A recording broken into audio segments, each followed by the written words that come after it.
Assalamualaikum warahmatullahi wabarakatuh. Perkenalkan, nama saya Salman Lina, MPM 18111010. Di sini jurusan PGMI kelas I, Fakultas Tarbiyah UIN Unindal Lampung. Di sini saya akan mempresentasikan atau menjelaskan isi buku pengembangan bahan ajar. Yang kita ketahui, bahan ajar dapat diartikan sebagai suatu isi informasi atau pengetahuan yang dapat dipelajari. Bahan ajar pada hakikatnya dapat diklasifikasikan menjadi bahan ajar cetak, bahan ajar audio, bahan ajar video, bahan ajar multimedia, bahan ajar digital, dan jaringan atau internet. Bahan ajar yang dipilih digunakan untuk mendukung sebuah program pembelajaran yang harus memperhatikan beberapa hal. Yang pertama, akses. Yang kedua, prosedur produksi. Yang ketiga, dukungan terhadap aktivitas belajar mengajar. Yang keempat, interaktivitas dan kemudahan dalam penggunaan. Yang kelima, dukungan instruktur institusi. Yang keenam, kebaruan atau baru materi dan atau isi pembelajaran. Ketujuh, kecepatan dalam memodifikasi bahan ajar jika diperlukan. Adapun kreativitas bahan ajar yang efektif dan efisien yang digunakan untuk aktivitas belajar dan pembelajaran. Yang pertama, mampu meningkatkan hasil belajar peserta didik. Yang kedua, mampu memotivasi peserta didik untuk belajar secara berkesinambungan.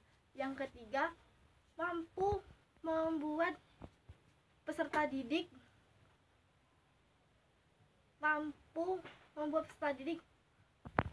ingat. Keempat, mampu mengaktifkan peserta didik dalam mengaplikasikan pembelajaran dan keterampilan yang telah dipelajari. Adapun pengembangan bahan ajar pada hakikatnya merupakan proses yang sistematik yang harus dilakukan oleh seorang pengembang pendidikan atau instruktur.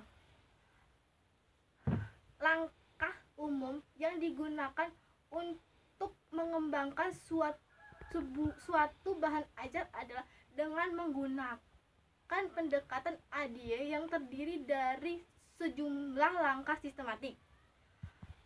Setelah mempelajari sebuah bahan ajar, seseorang akan memiliki kompetensi pengetahuan, keterampilan, dan sikap yang perlu untuk melakukan suatu tugas atau kerja. Ada dua pendekatan yang dapat digunakan untuk mengadakan dan memanfaatkan bahan ajar cetak. Pendekatan pertama dilakukan dengan memilih ragam bahasa ajar. Yang kedua, dengan dilakukan dalam mengadakan bahan ajar cetak yang diperlukan. Presentasinya efektif dan efisien merupakan idaman bagi para guru dan para presenter agar dapat menciptakan program PowerPoint yang efektif dan menarik. Diperlukan adanya desain dan rancangan. Perkembangan ilmu pengetahuan dan teknologi sangat berpengaruh terhadap aktivitas belajar dan pembelajaran. Ragam bahan ajar digital dan potensinya telah memberikan kontribusi dalam meningkatkan efektivitas dan efisiensi aktivitas belajar dan pembelajaran. Jenis materi dapat disampaikan dalam bentuk bahan ajar berbasis jaringan yang dikemukakan oleh Allen, meliputi materi yang bersifat kognitif, keterampilan lunak maupun keterampilan psikomotorik. Dalam mengembangkan pembelajaran online, menurut Alonso, Pozer, Mariqui, dan Vinies, harus dilakukan secara sistematis yang mengacu pada model institusional, meliputi 7 tahap. Pemanfaatan evaluasi formatif dalam pengembangan bahan ajar bertujuan untuk meningkatkan dan memperbarui program dan bahan ajar sebelum digunakan pada situs pembelajaran yang sebenarnya. Bahan ajar berbasis jaringan sangat bervariasi dengan tujuan yang beragam pula. Bahan ajar dan program pembelajaran yang berkualitas diartikan oleh adanya kemampuan dalam meningkatkan pengetahuan dan keterampilan siswa. Model evaluasi 3 tahap terdiri dari evaluasi perorangan, evaluasi kelompok sedang, dan evaluasi lapangan. Sekian dari presentasi saya dari buku pengembangan bahan ajar. Bila ada salah kata atau perbuatan atau materi yang kurang, saya mohon maaf sebesar-besarnya.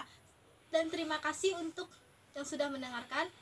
Saya ucapkan wabillahi taufiq wal hidayah. Wassalamualaikum warahmatullahi wabarakatuh.